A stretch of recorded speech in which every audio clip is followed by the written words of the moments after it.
Thank you everyone for joining back. My name is Ankur Sehgal. Our next session is an interesting panel discussion, as Puneet mentioned, on the roles and responsibilities and expectation from independent directors. May I invite Sunil Chandiramani on the stage to moderate the session? Uh, Welcome, Sunil.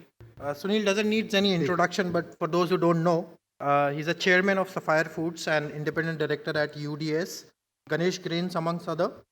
He's also founder and CEO of Nika Advisory Services. Prior to his current venture, he spent around close to 25 years leading the advisory practice at EY. So thank you, Sunil. May I also request Ajay Bahl to join us? Ajay is a co-founder and managing partner at 𝐈𝐧𝐝𝐵 and Partners, and a very widely recognized as one of the India's foremost corporate attorney. He's the chairman of the task force on judicial reform set by CII. Thank you, Ajay. Next, may I also invite Mr. Kaushik Dutta to join us? Kaushik is the chairman at Zomato and independent director at Policy Bazaar, Snapdeal, HCL Infosystems, to name a few. He spent around 22 years with PwC, where he was a member of the India leadership team at the firm. Thank you, Kaushik. May I also invite Mr. Siraj Chaudhry to join us? Siraj is presently the chairman at National Commodities Management Services and also an independent director at Tata Consumer Products, Tata Coffee Limited, Jubilant, 𝐸, amongst other. He's also formerly the chairman of Cargill India. Thank you, Siraj. Next, may I also request Rajat Jain to join us? Rajat is a founding director of PadUp Ventures, a knowledge and mentoring platform. He's also independent director at Fumo Payments, Bank, to name a few. He's also mentors startup entrepreneurs and executives alike as an angel investor. Over to you, Sunil. Thank you. I think we've got an excellent panel in out here, all very powerful personalities. And I think that we will actually draw out tremendous amount of benefit is actually by seeing how much we can draw out on their own experiences of how they assess the situation, what is it that they've been doing, and probably see what kind of best practices and solutions we can draw out from them for all the issues that we have really seen that the survey highlighted. If you really take a look at the survey and you see the percentages over there, right? Whether 81%, 79%, 62%, I think the independent directors have really expressed a significant amount of concern on the challenges that they all experience, right? And I think this is the point of time where from the challenges, we need to pivot towards, so what can be done about it? How do we continue to operate, right? It's all about saying, how can we be successful in the environment in which we have? So that's a backdrop with which we'll start. The one big factor that came up, right, saying that 70% believe that legal actions are extreme. And that is something that worries every independent director for turning around and saying, well, what is it that I can be hit with, right? What is it that all of a sudden can come down on me for which I can be put behind bars, I can be penalized, I will be held accountable, it will destroy my reputation. Therefore, how do I protect myself? Let's pick up the first one, right? And this is more a matter of law. In terms of turning around and saying that the responsibility and the liabilities that sit on the director, how do you see that operating? Where is the inconsistency in the law? We did speak about some safeguards. Are these safeguards really out there? How will we actually protect ourselves from those safeguards? But more important, there are a lot of laws that also carry a huge amount of criminal liabilities, right? Which something all of us know can be extremely difficult to deal with. Ajay, you're our legal person on the panel, and therefore the first question really straight off the bat through to you. What are these inconsistencies that we talk about, right? Between saying there are safeguards, but there are a lot of the laws that have, a lot of liabilities that can come down on independent directors. And therefore, if you can shed some light, firstly, in terms of what is it that directors need to be aware of so that all people present in out here, and I'm going to take for granted that everyone doesn't necessarily understand all of it very well. If you can help explain that and probably also then shed some light on, we can discuss for how do we actually manage ourselves under that. Thanks, Sunil. I think I have always got this unenviable job of scaring independent directors when I sit along with so many independent directors. I'll try my best not to do that today, but unfortunately, the reality is the reality. But I think, there's some They're a background. scared lot already. So Well, I think the problem is that you have to go back a little in time in terms of how we build expectations before I answer the question. About 20 years ago, when this concept of, I can't remember, independent directors was introduced, I still remember a panel on CNBC where a very senior member of my profession was the co-speaker, and I remember saying that, now all problems of corporate governance are sorted out. We have introduced the institution of independent directors. And maybe because I'm a chartered accountant and you see how little or how much there is in a company that even an auditor can't detect, you start wondering whether that's the reality. So first, I think, is a question of the expectation that we create and the perception that we create, which I think is all, defines how society, regulators see you. That's the first thing. Because without addressing these perceptions, you can never get the right result. People must know what the responsibilities of different people are. Secondly, it is important to note that there is an ecosystem that a company is supposed to have for purposes of corporate governance. And directors, including independent directors, auditors, and many other people are a part of that ecosystem. Now, when things go wrong, we pick separate parts of that ecosystem and blame that ecosystem part. Like the auditors, maybe we will feel I have a bias towards auditors, but at the end of the day, that's my first profession. They get singled out without actually there being a clear understanding of what really their role is. Yes, I'm not suggesting that their role shouldn't change over a period of time. It should be where we were 30 years ago, watchdog, bloodhound, all of those things. Some of those got blurred. But the ecosystem is the entire ecosystem. And in that, the directors and the independent directors have a very important role to play. So first, I think people have to realize we have to work together, which I don't see as much as it should, and we can talk about that later. Then you get to, how people define your liability and why, while the law may provide for certain protections, the reality doesn't play out on the ground because the perception is different. The perception is you're a part and parcel of the ecosystem. What were you doing? And part of that comes very quickly. I must put that in front of everybody here. If you look at the companies which went under, they were companies which till a year ago were healthy, boards were signing off, dividends were being declared, balance sheets were fine, and next year suddenly they become absolutely, turn turtle. And you look at the boards, you had the best possible people on the boards. You had, management run by people who were well-known professionals. So obviously, when you look at it from a third party's perspective, society's perspective, shareholders' perspective, and regulators' perspective, it's going on. Now, in that context, therefore, for independent directors have been saying there should be a separate regime for that and so on and so forth. I'm not a great votary of that. Apologies to everybody here. But because that takes away all responsibility. That's not going to happen. The Companies Act, as a starting point, actually already makes that distinction between auditors, between non-executive and executive directors. We have a concept of officer in default in section 2, subsection 60, which has a waterfall, which starts with KMPs, executive directors, shadow promoters, and last, if you can't find any of these people, you look at the directors. So that's one. So there is already a waterfall.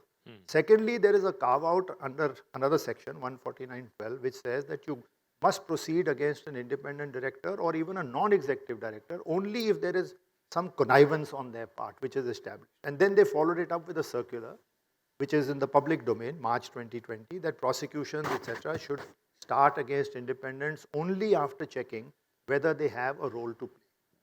So the Companies Act does make a distinction between ordinary directors, KMPs, persons acting in, persons running the management.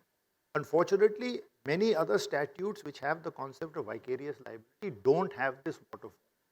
But many of them follow it. If you look at income tax, I'd be surprised if the income tax department sends out notices when there is a default to all the directors. They are cautious.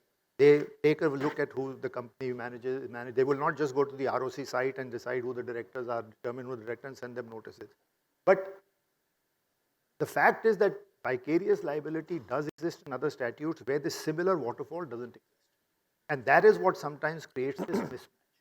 So I'm sorry that it was a long answer to a short question, but I thought without this little background of understanding what we are in the whole ecosystem, we cannot address the issue of directors' liability in isolation.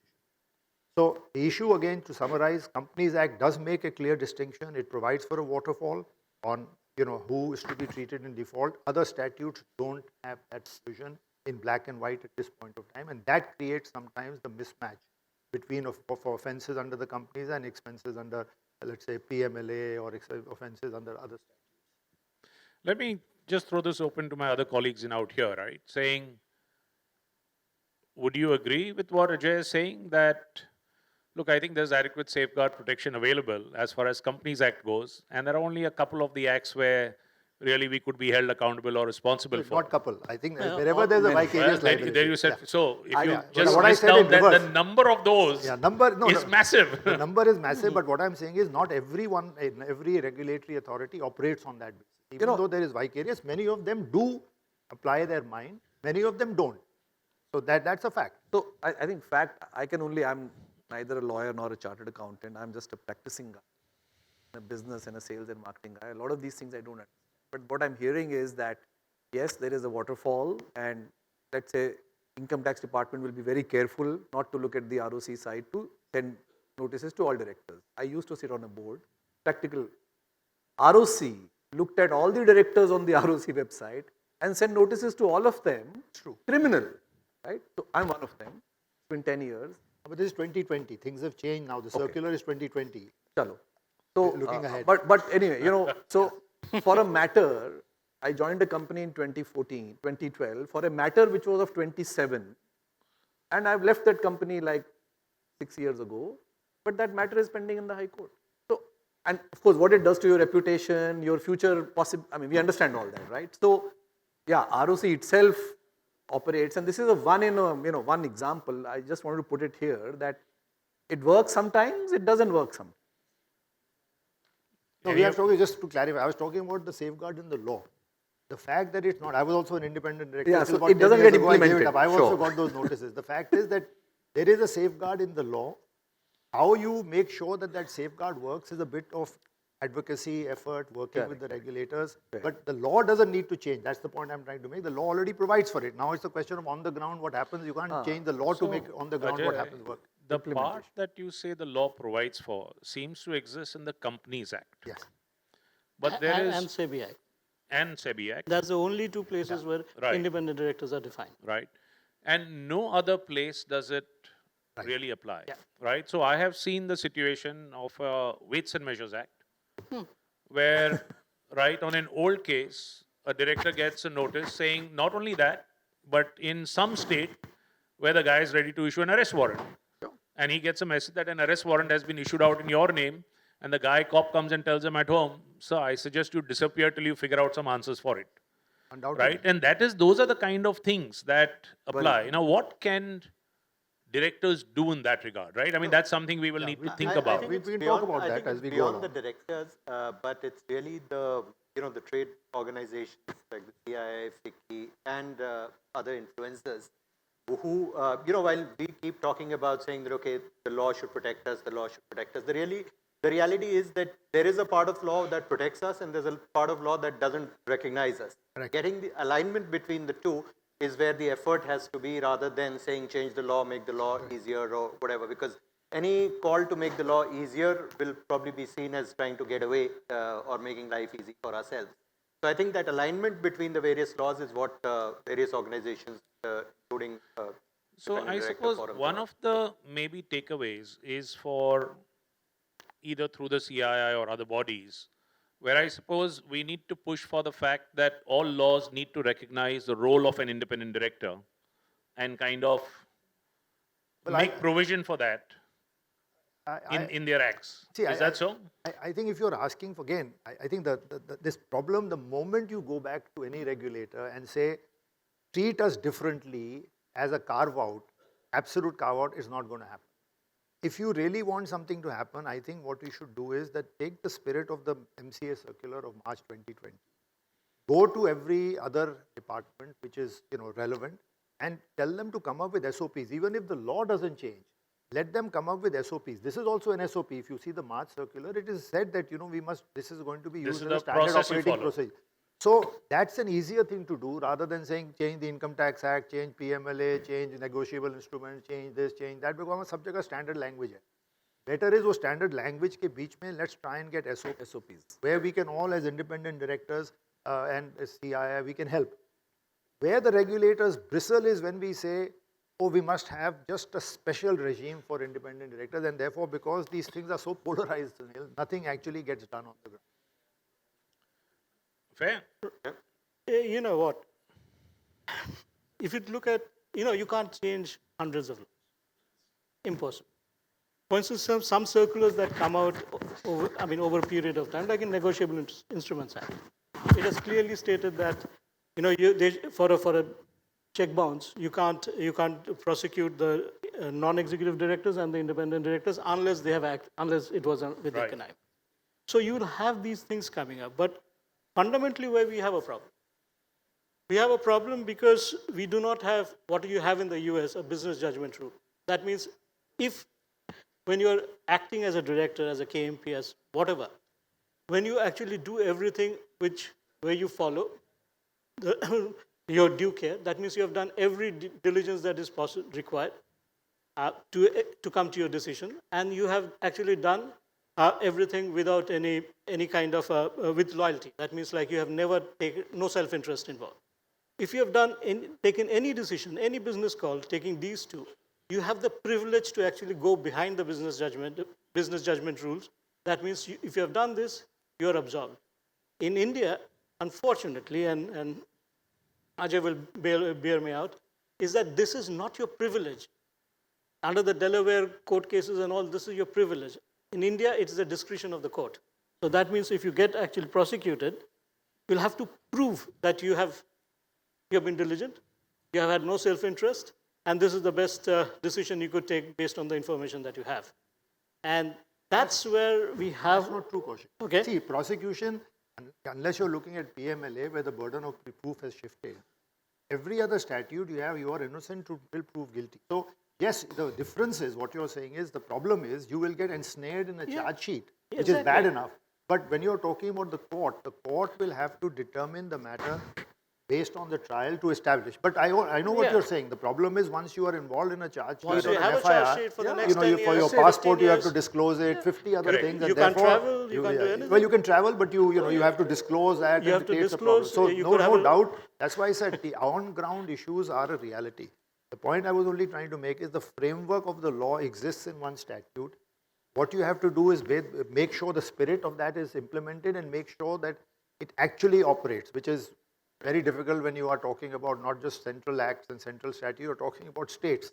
Right. Cops sitting in a state, and we've seen this happen.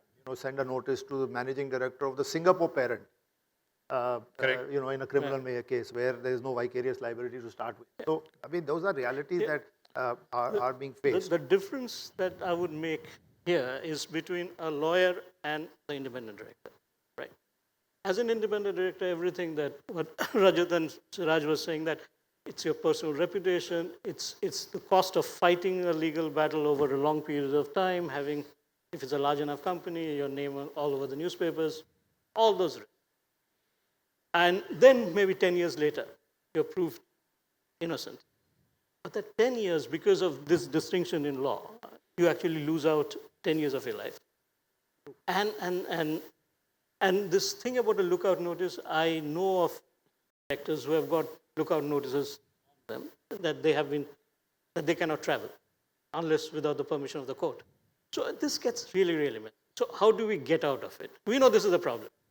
And I sit on a number of boards, and I know this is a risk, and I have taken this risk. Right? I'm not saying that this risk doesn't apply to me. It's a risk that I've taken. So I need to deal with the risk. And later on, we actually which is perfect to get into the segue, right? For saying, how do we manage this risk? Yeah, it's a risk. Right. So since you said, Kaushik, and I'll maybe, ask you for that question, ask you that question, right? You've acknowledged it, you understand all the risks. How are Some you of them. managing it? Not all of them. Nobody, in India, nobody can acknowledge Few of any. them, yeah. And very candid conversations, right? Gentlemen, ladies, if you can see in out here, right? I mean, you got some of the best people and they say, yeah, we do not know all the risks, right? There's so much that you don't know. But now, given whatever you know, right? How do you really manage this risk in order to ensure that the company is operating well so that hopefully these things don't land up happening, or if they land up happening, you've got a good defense to be able to put out at that point of time? Okay. See, there are, the way I look at it, there are bits and pieces of this. One is that me as an independent director, me as a chair of the audit committee where there are cases that actually hold that I am a financial expert and I am an expert in that. Then there is a collective responsibility that I have as a board, and then there's an individual responsibility that I have as a board member. So I have multiple and parallel responsibilities that go on. So what do I do? Well, I can only tell you what I try and do. With this, what Ajay was saying, you have an ecosystem. The company has got an ecosystem, and what we otherwise call them gatekeepers. There are multiple gatekeepers. And as an independent director, you're allowed to rely on those gatekeepers. Your auditors are your gatekeepers, your internal auditors are your gatekeepers, your internal financial controls are your gatekeepers, which also get certified by two sets of people, your auditors and and internally. Your CEO, CFO certification are your gatekeepers. There are lot of these gatekeepers. For instance, related party transactions, you get it certified arm's length by a third party. That's your gatekeeper. Your cyber security is a gatekeeper. So you have this whole plethora of gatekeepers on whom you rely. You do your best to set up systems and processes, and then you create an oversight for them. Just having systems and processes doesn't help. You have to have oversight and review them. So this is where your diligence comes in, the duty of care, that I have done everything diligently, and it has to get documented. It has to have, so the distinction that you have to make at some point of time is whether it's an individual failure in case of a fraud or misreasons or anything, or it's an organizational failure. If it's an individual failure, it's easier to deal with because it's localized. If it's an organization failure because you didn't put up the systems, processes, and everything got overturned by an individual or a group of individuals, then you have a much bigger issue to deal with. So you build it up over a period of time, and you answer two questions: that have I done enough? And second thing is that have I got any self-interest out? If you have done everything and you can demonstrate it, then under most of the sections, what Ajay was talking about, you have a defense, but still, you have your defense, but that you still might have to prove that it is defensible on a different day. Kaushik, you've given a very wonderful classic answer, right? Now, when I sign off a lot of the reports, right, as experience, the auditors ask for certification from the directors that we have prepared it, we have done it, it is all accurate, everything has been disclosed. So virtually, I as a director, I'm actually giving the auditor those certifications, and I'm kind of relying back through on Not it. just that, you actually sign them off in your director's responsibility Direct statement. responsibility statement, right? So it's virtually turning around and saying that, Mr. Auditor, who is my key gatekeeper, I have firstly actually given you all the confidence that why you should sign it. Second, right, we rely on, for example, CEO, CFO certifications. Quite often or not, if you peel the onion behind saying, what is the basis of your certification, right? I'm sure everyone in our experience would have seen that he signed for me, he signed for me. Was there a real basis behind it? No. That's something that you have to figure out, that there's a process. That's why I'm saying, in terms of practices, right? Because everyone understands that these are the rules, but how they get implemented on the ground, right? We used to sign off the fact that company is compliant with all rules, laws, regulations, right? Impossible. You've got an internal auditor's report, you've got some other bloody fellow's report lying on that table, turning around and saying that these are all non-compliances, sir, we are dealing with it. But yet, everyone seems to sign off on those, right? The reason why I'm bringing out is forcing you guys to go down a little bit into these areas that you say need to be signed off. as to what are the practices that must operate so that tomorrow, when you need defense, you can actually truly defend it. So it's the same thing that I was talking about 𝐿𝐴. Like you brought about this internal audit. So some legal review says that these are the 5 departures or non-compliances you have. You have to then, your due care is to evaluate that risk and see whether that's pervasive. If it's pervasive, that's a different answer. And if it's not material, it's a different answer. So everything has to be seen with the context. So there will be deviations, there will be departures, and then you have to evaluate the risk of it, and then take a call on materiality. As compared to maybe in the US, quite often someone goes out and even clarifies and articulates out what really needs to get done. Right? So when it was internal controls at a point of time, they articulated that this is how you evaluate it, so that there was consistency across everybody, and then no matter who the regulator was evaluating it, had a basis for doing this. We don't seem to have a lot of that out here, right? So therefore, everyone presumes or does things. The way they want to do, the way they think is right.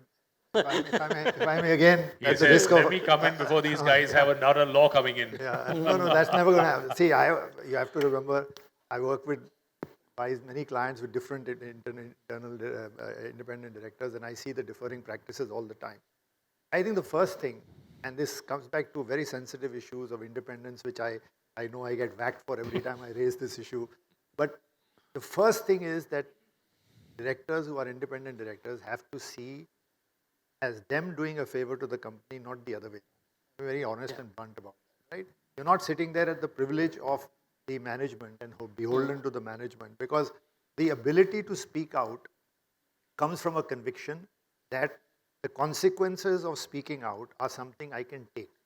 If today an independent director, 90% of his current income, or 60% or 70% of his or her current income comes from a particular company, no matter, we are all human, I'm sure, I'm not casting any aspersions, please don't misunderstand, but I'm saying this is only a natural thing, that a person will think a little bit more before he would take on management and say, I'm sorry, I don't agree, I want to do this on my own, I want to consult people, I want to do check with people.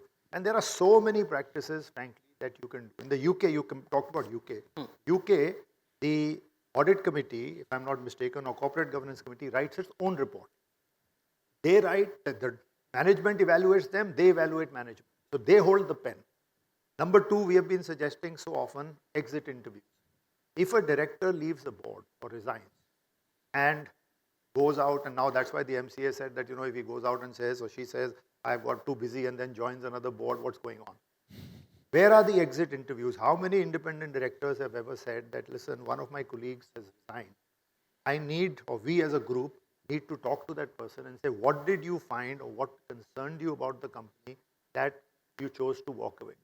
So I think there are many internal practices where you don't have to look to the company. Some you have to look to the company. I agree with Kaushik, information has to come to you from the company, and the balance we can get into that.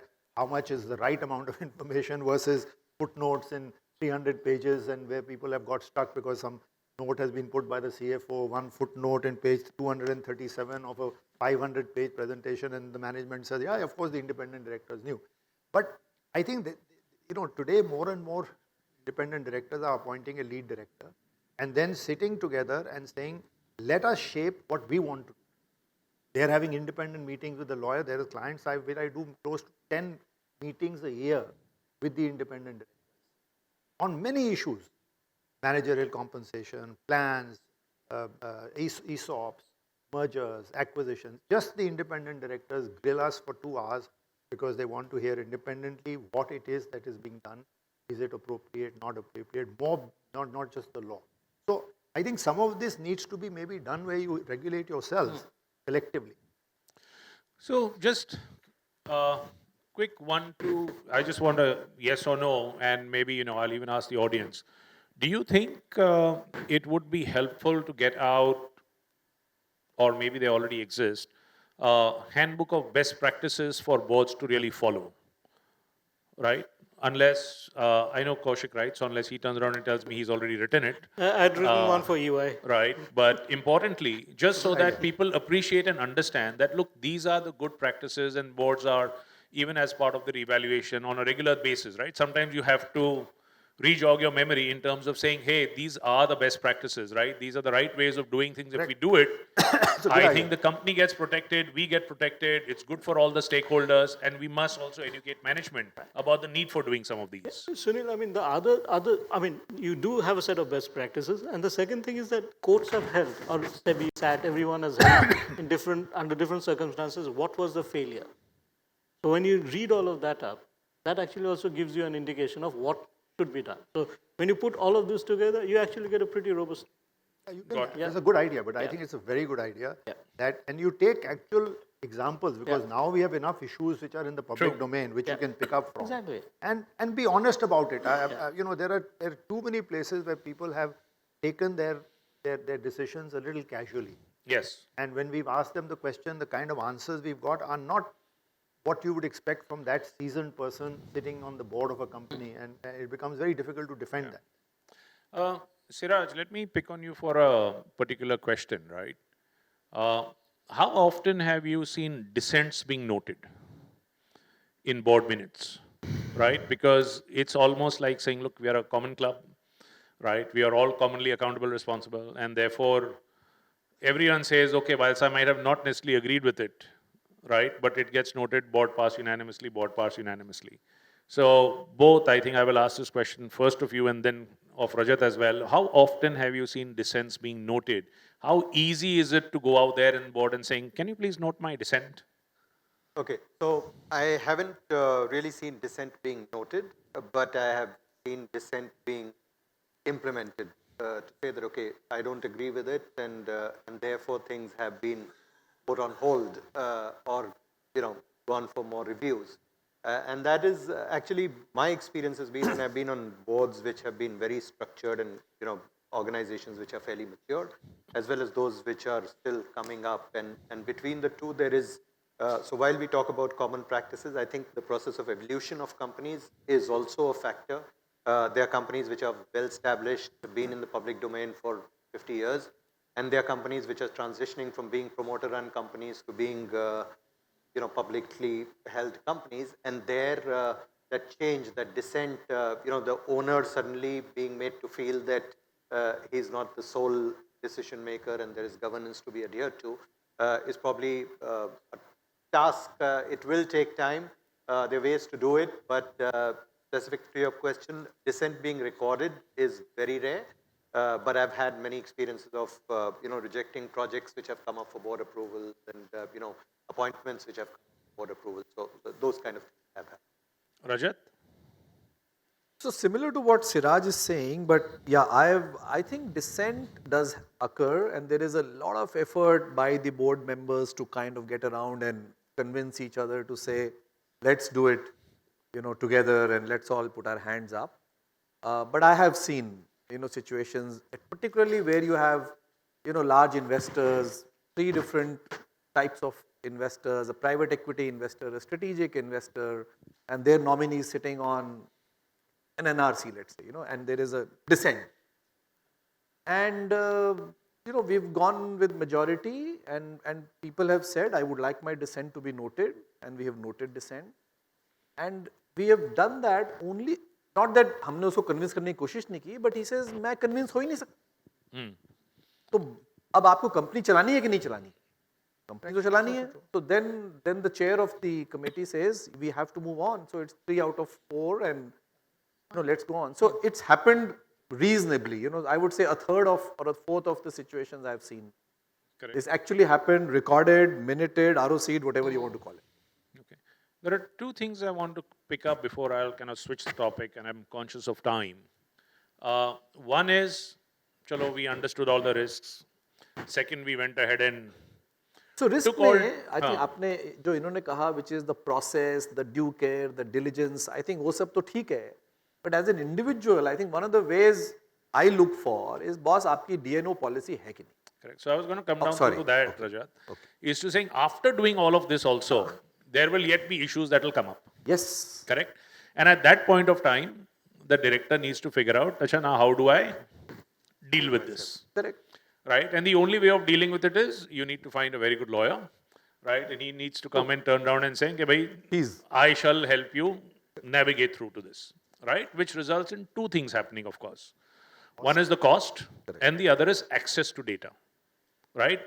On both these points, first let's pick up the cost, which typically then comes out from an insurance policy. What's your view on insurance policies, and have you ever seen people being easily able to use it? So I've always insisted on DNO, and I think that's been one question asked as part of the process of onboarding, that, what is the DNO? How does it work? Is it shared across? Is it individual? So as a normal guy, not an insurance expert, I would ask those questions. I would see a policy and I would generally tend to believe it will work.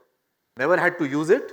So I don't know whether when you go to the insurance company and say, will it work? Because insurance has tons of fine print. Riders on Which will, that. exactly. So, I mean, I know that happens. I used to sit on the board of an insurance broking business like you do. And there are enough caveats there. So I think I'm not knowledgeable enough to say that when the policy is required, I quite feel happy when I say it's a $5 million policy. तो शायद चलेगा जब जरूरत होगी, but पता नहीं चलेगा. Anyone here ever had the chance of using a policy? We've been on the receiving side of money from Correct. the policy. So the fact is that it is a problem.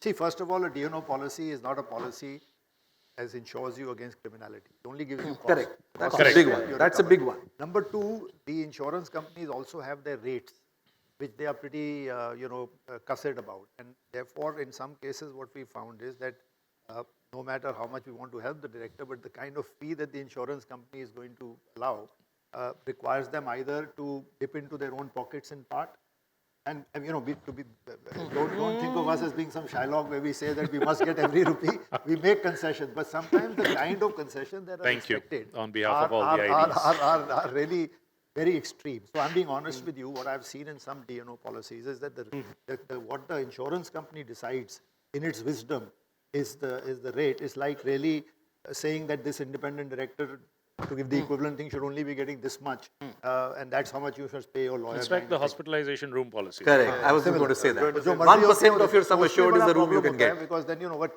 by and large, we've seen that among different directors, they get together and then, somebody is doing better than the other. We give some concession and they manage to, pool things together. But it's not an easy process of getting. It's not a very easy process, and I think that's another place where we probably need to influence the insurance industry behind this policy, right? So as when we were doing the research, right, and we would ask this question, and to multiple insurance companies for saying, how would it work? And turned around and said, guess what? I'm a hostile guy now because I happen to have been a whistleblower, right? And there is case that has come and a lot of other things have happened. How do I land up doing this? Or I resigned from that company because I was unhappy, right? But I did not obviously finally word it in my, and something has happened in out here. And the insurance company says, you got to go back to that company.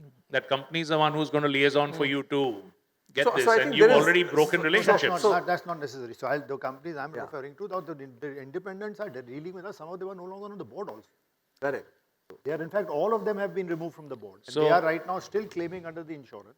Correct. Because of claims that came because they were on the board. So none of them are board members right now. They're all off the board. And they're getting the money from the insurance, with all this struggle, of course, but they're getting the money. Correct. This is where when we engage with them, and a lot of people said, no, there is a process to get followed. It will only be up to a certain amount. It depends how much has been used, what has been done. And when we actually interviewed a lot of independent directors, nobody really knew, right? I don't know whether anyone has a copy of that policy. How many independent directors here might have copies of their DNO policies? No, so I think you mentioned about a book on best practice. I think this is a very, very critical part of, what is the DNO? Will it work when I leave the company? How long for? How much am I dependent on the company to give me information and data? Can I force them? I mean, And how much of this Real has been issues. informed to the insurance policy guys adequately in advance, just like if you had diabetes, What will etc. they pay? I'm And telling what you will they frankly, forget about our fee. You go to a criminal lawyer today, a good criminal lawyer, the fees are astronomical. I mean, no matter what I can give any concession to a friend, but he or she may not be willing to. So you actually need to understand what is their process, what are their rates, what do they pay, what don't they pay, so that you're clear that when really the rubber hits the road, what is it that I can truly get from the insurance? ये नहीं होता है मतलब. And you're going with the assumption that the company would actually exist 3 years later. Your mergers, your acquisitions. There you are. You have The company takeovers. doesn't exist. Thank you for putting more butterflies in that stomach. So, because I think maybe these are some of the other parts that I think together with CII, NFCG, etc., we can certainly work on helping put in those protection mechanisms to give people confidence that saying, despite whatever else, if something comes up, at least I know that insurance policy that we insisted, Given the we can startup use it. ecosystem and the rate at which they get funded and the rate at which they go down, I never thought of this, but what he's saying is, That hang on. company might not be there. Company will not be there, actually. Okay. So, yeah. I will just pick up another Dusra chahiye, point, right, which was what I heard Kaushik talk about, right? Audit committee, X committee, Y committee, Z committee, all of this. There is a huge amount of information and knowledge that seems to flow in. Firstly, right, I'd like to understand what are best practices that you've seen boards follow in terms of all the information and paperwork that seems to come up through, which is kind of maybe deemed to have been read by the directors, right? Because you say yes, yes, noted, etc., all of that. And what are the legal implications that it throws up, right? So first, maybe Ajay, if you can just share of saying, what's the good way of managing all this information, and therefore what is it that directors need to know that when you have approved a 200-page document that passed through in front of you, what does it really mean? And then what's, best practices or ways that people are learning to manage this? So I think as a starting point, we talked about the safeguards. One of the other safeguards I think you should really consider is, given that the auditors and the internal auditors are a very important part of the ecosystem, I think that the collaboration between the auditor and the independent directors should be far better than it is today. Today it is left to the audit committee. I don't know how many non-audit committee members will ever choose to sit with the auditors. I have some friends here in the audience who've been auditors for years. How many independent directors who are not on the audit committee will choose to sit? Whenever I used to be in a company, the audit committee was always given to me, and everybody else used to be sleeping most time, and the auditors used to make a presentation.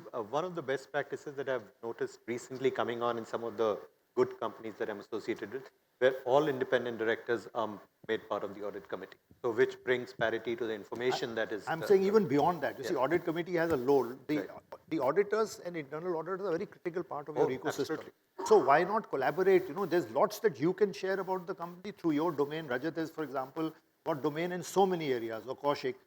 The auditor may not necessarily, he will have his or her knowledge. So first you get more to know about the companies by themselves. So, that's the sort of one starting. Second is, you have to be very careful about how much information, because if you're dumped with too much information, as I said, I'm telling you about an actual case where 398 pages or 400 pages were given 4 days before the meeting.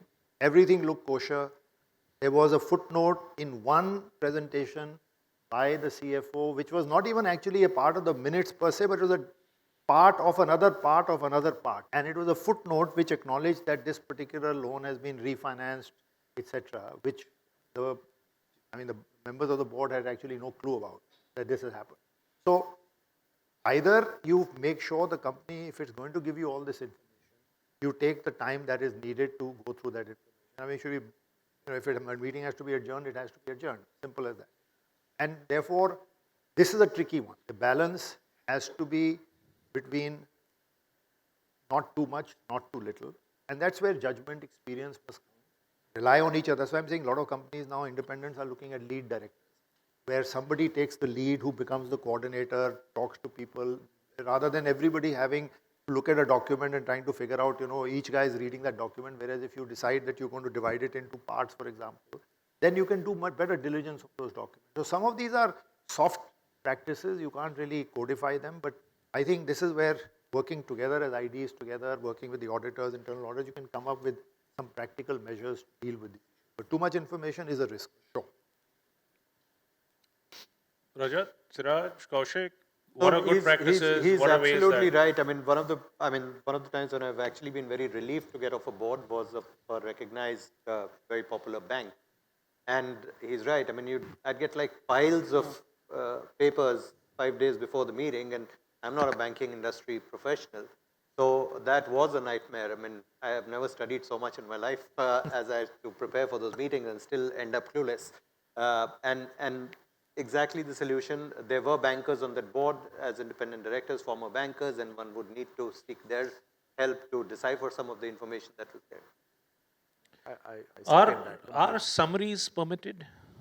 But summary Where one turns around and says that if you, Mr. CFO, have given me this, or if there is an internal audit report which happens to be this kind of a volume, that's saying that we've agreed that here are the top critical points which are really significant and we are highlighting those through to you, and the rest, can you presume that, does that work? That's the problem. You can ask for an executive summary, but that does not discharge you From the responsibility of having. I mean, obviously, if you ask for, let's say, a deviation proposal, you say that, listen, these are the proposals, these are the deviations that we want to be clear about. Like today in the new auditor's report, Caro, you're supposed to have a whole bunch of, signs in terms of ratios, in terms of standards, in terms of numbers.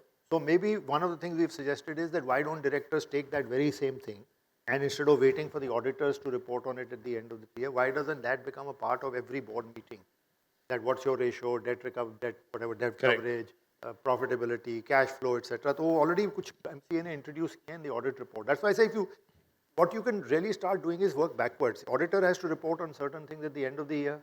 You start looking at those issues to your point, that then you're looking at summaries in a sense, but you're looking at financial indicators. And suddenly if something is going wrong, you get a signal earlier rather than getting it at the end of the year.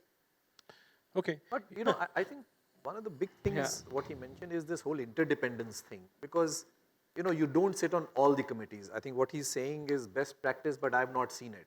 That every director sitting on all committees, unusual. because if you do that, Audit committee. or audit committee, I think it becomes a challenge in some other situations, right? So the question is, if I'm sitting on the board and I don't sit on audit committee, and everything comes to the board and I'm approving it, I'm really depending on the audit committee. And how the audit committee briefs the board, the audit minutes are like this. Absolutely. And you're not on the committee, you are wondering, how do I read this? What do I make out of it? So let me depend on the audit. Correct.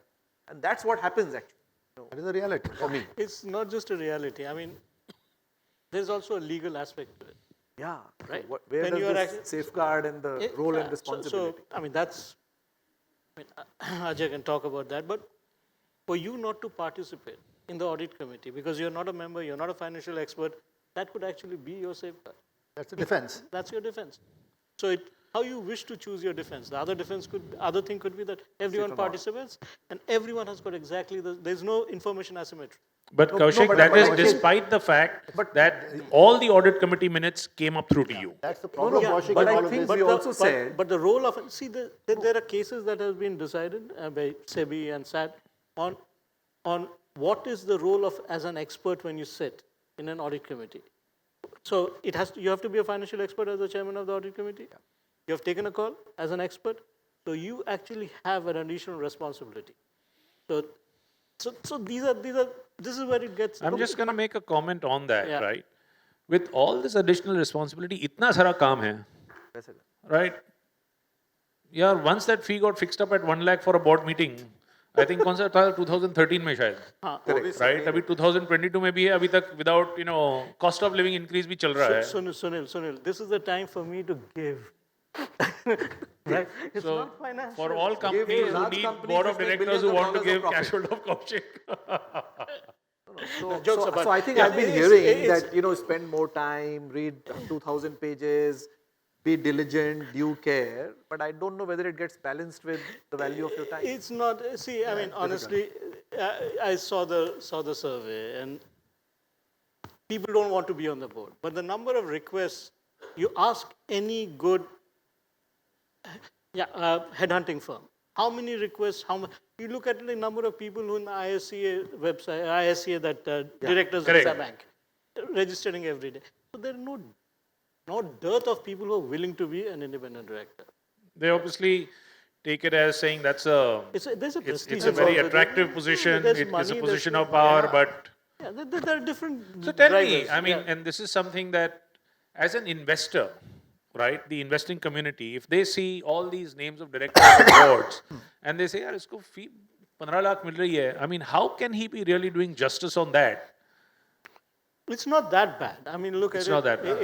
If it's a loss-making company today with the effective capital and all your We board changed the fees- law now. We changed the Yeah. law. That's because for the of that. loss-making companies. No, we changed the law, yeah, but the other law is always, you can pay 40 whatever you lakhs, want. you're 45 lakhs that you got to get paid for a directorship.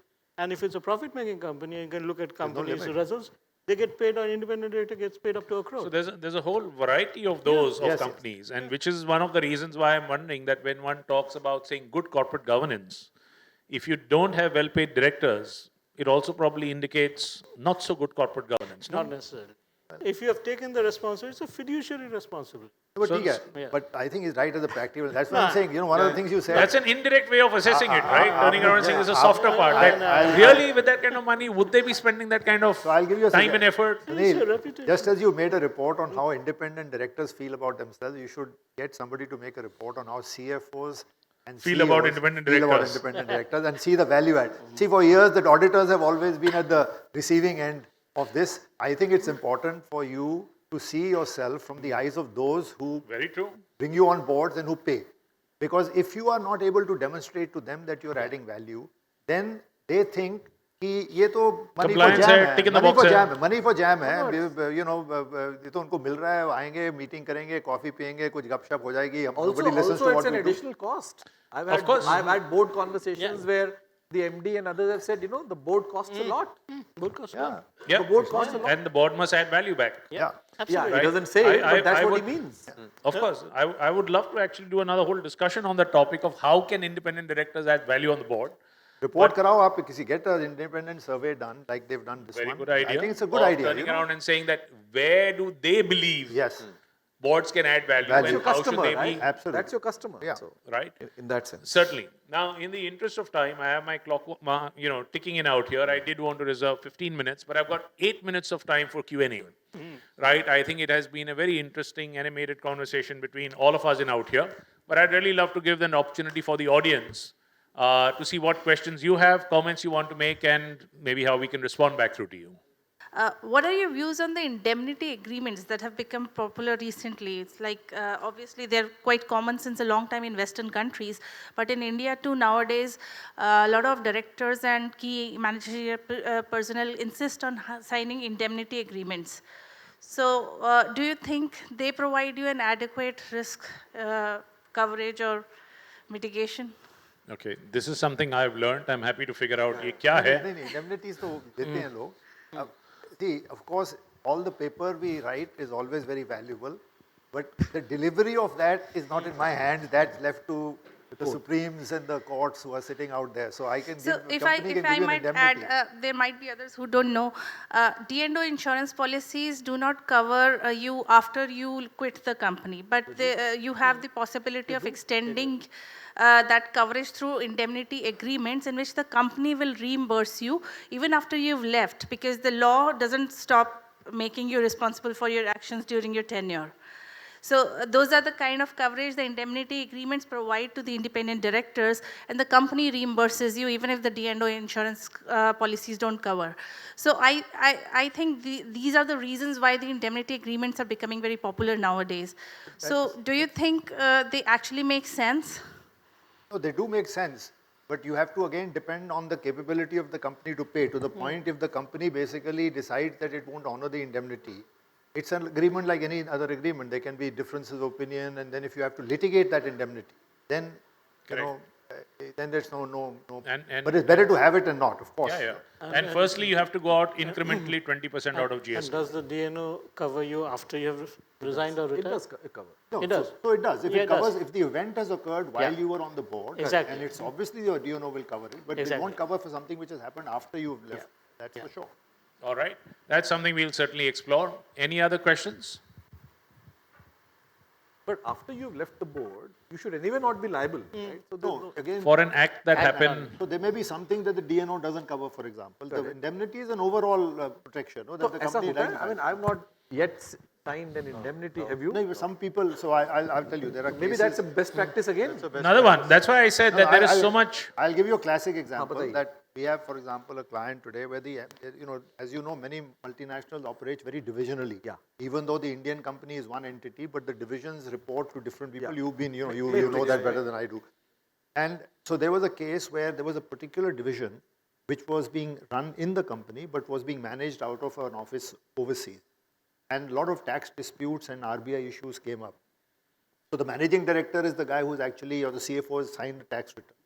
But he did not have any knowledge of this particular division. So he's taken an indemnity from the company that if there are any issues that come on me, then I'm protected because while I was managing director, in reality, I was not really running this. So that's just an example.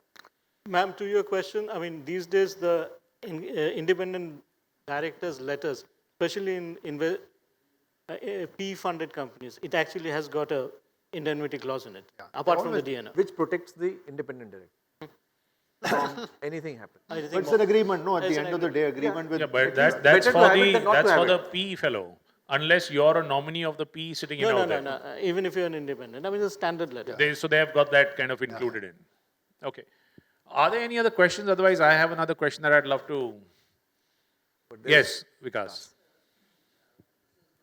But just a comment, and I thought that this may have come out in the discussions, and this is also there covered in that report also.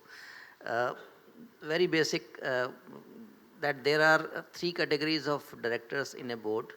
One is the independent director, one is whole-time director, and one is a director, whole-time director, but he has got a stake, equity stake also, promoter director category. So in terms of accountability, responsibilities, and when it comes to the liability, everybody falls in the same line. So is there a need of segregation of the accountability and responsibility of these three categories? And if we go into overboard in terms of defining, making changes in the regulation, is that a right step, or how we can absolve the liabilities of these three categories of directors because they are not involved in the same category or same time frame? So that is the very basic thing. I think it should be. I mean, No, but currently the way it is, Vikas, That already waterfall is- full-time director, KMPs are higher in the hierarchy, in the waterfall, and an ordinary director comes at the last. So there is obviously those who are running the company, and that's why now, if you remember, the Companies Act introduced shadow promoters, because in many cases they found the promoters were not on the board, but they were pulling the strings. So actually they come even higher than the normal directors. So there is already in the Companies Act person in default, while it's not there categorized in the specifications, but in the officer in default, this categorization has occurred. And the other part where you actually have the distinction, an independent director is responsible for information or events that has happened through a board process, or information that has been provided to him, or with his connivance. So if it's not come through the board process, if you are not involved in it, then that's your protection. So that's a specific liability of For independent independents directors. and for executive Yeah. directors who are neither KMPs Yeah. nor full-time directors. Yeah. Yes, sir. This is Mr. Ajay. You spoke about the waterfall as in the beginning in terms of the similar data point what we mentioned in terms of officer in default and then the shadow promoters concept. So if you look at anything coming to independent directors, more so from any of the summons getting issued for any operational matter of the company, whether it can be criminal matter or civil, right? And all of a sudden things spike up one fine day and it takes, various days for legal and finance to kind of settle those things. So are there any protective clauses available either from MCA, or how does the independent directors, or for that matter, even the WTDs get protected? Because none of those guys are in the know itself that what happened at the operational level, but still the notices came and everything starts, ballooning from there. So are there any, guardrails of the safety protections available around that piece?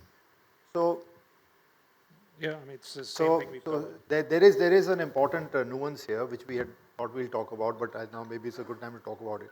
See, you have to see under which statute this particular notice has come first. As a general principle, offences under the penal code, for example, cheating, those offences, there is no concept of vicarious liability. So if the company has, let's say there's an offence claimed that a company cheated somebody, took money, didn't pay them back, etc. As per law, the requirement is that the accused has to be named. The person who is complaining has to make a reference to how that particular person played a role, which again I think most people are not aware of. And there is a leading judgment of Sunil Mittal, is public knowledge, which is our own matter, where the courts have held that for a criminal matter, the alter ego theory means that the acts of the company don't necessarily reflect on the officers. The officers bind the company, but the company doesn't bind the officer. So unless there is a specific allegation made against that person is not liable. And this has been repeated now in 𝐶𝐞𝐬𝐞𝐧𝐝𝐞𝐬 case, where in the Hyatt, you remember one pilot fell off and got injured, and they went after the managing director, and there also the Supreme Court discharged him. So first, the point of call should be to see whether or not this is a statute where there is a vicarious liability, where it's arisen, where there is no vicarious liability. And then ask for the complaint to see even if you're named. If you're not named, actually you have no responsibility. Now sometimes the cops don't get it, but if you normally write to them, they've now started getting educated on this particular issue. So that should be the first guardrail that you should adopt. And maybe this is something that needs to be explained a little bit more to independent directors by some group that does this, where you at least know what you're not responsible for. Yeah. I think, thank you all. I think we've had a excellent, 1-hour discussion. I think all of you have played a significant role in educating all of us present and out here. We've learned tremendous amount from all of you. So thank you all. Thank you so very much. I know we wanted to cover a lot more topics, but time's run short.